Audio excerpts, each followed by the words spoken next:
2003년 12월 26일 보이그룹 동방신기가 데뷔했습니다.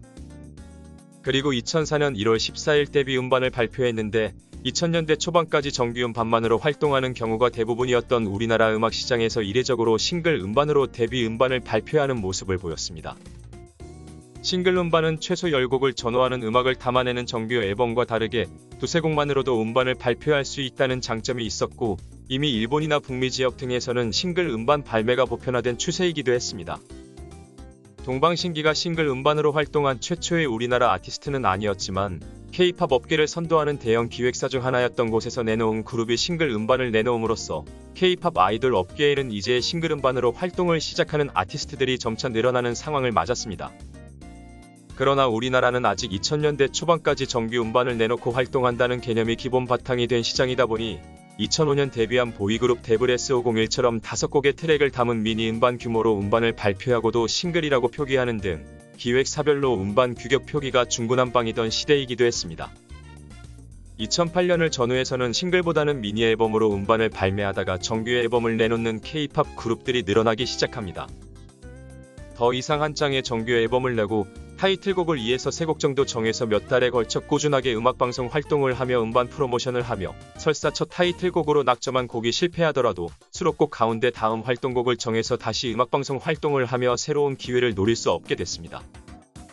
현재는 예능 활동이 활발한 가수 김종국이 2004년 6월 18일 발매한 정규 2집 활동이 대표적인 경우로 첫 타이틀곡이자 댄스곡이던 필링이 큰 호응을 얻지는 못했지만 이후 발라드 수록곡 한남자가 속칭 후속곡으로서 큰 사랑을 받아 롱런했고, 이후 또 다른 수록곡 중독까지 인기를 얻으며 2004년 연말까지 정규 2집만으로 음악방송 활동을 계속 이어가는 성과를 거두었었습니다.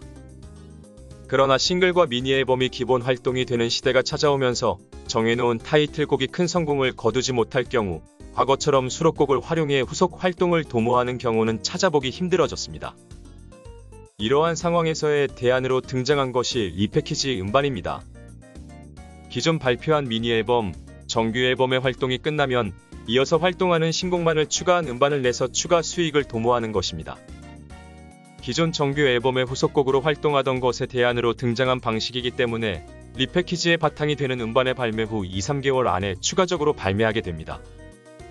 일반적으로 리패키지 음반은 K-팝 아이돌 가수들이 주로 선보이는 음반 제작 방식입니다. 아이돌들의 팬들은 단순히 수록된 음악을 듣기 위해서나 CD를 수집하기 위함보다는 음반 패키지에 담긴 포토북이나 각종 콘텐츠를 소비하기 위해 음반을 구매하므로 신곡을 한두 곡 추가한 뒤 앨범 자켓 디자인이나 포함된 굿즈 구성을 달리하는 것만으로도 판매를 유도할 수 있기 때문입니다. 일본과 같은 경우 전통적으로 정규 앨범 발매 시에 그간 발표한 싱글 타이틀곡을 모두 수록곡으로 넣기도 하고 주기적으로 베스트 앨범을 발표하는 문화가 있기 때문에 리패키지 음반이 대중화되지는 않았습니다. 다만 일부 K-팝 아티스트들이 리패키지 음반을 낸 적은 있으며 보통은 새 음반을 낼 때 수록곡이나 자켓 디자인 혹은 DVD 등의 부가 콘텐츠 매체를 끼워 넣은 형태의 한정판 음반을 함께 내놓으며 이쪽으로 소비를 유도하는 형태입니다. 북미에서는 이미 90년대 후반부터 리패키지 음반이 일부 시도되다가 팝스타 레이디 가가 등이 리패키지 앨범을 내놓기도 한 바 있으나 주류 문화는 아니었습니다. 이에 따라 현재 리패키지 음반의 원조는 우리나라라고 보긴 어려우나 전 세계에서 가장 많이 출시되고 있는 국가는 우리나라입니다.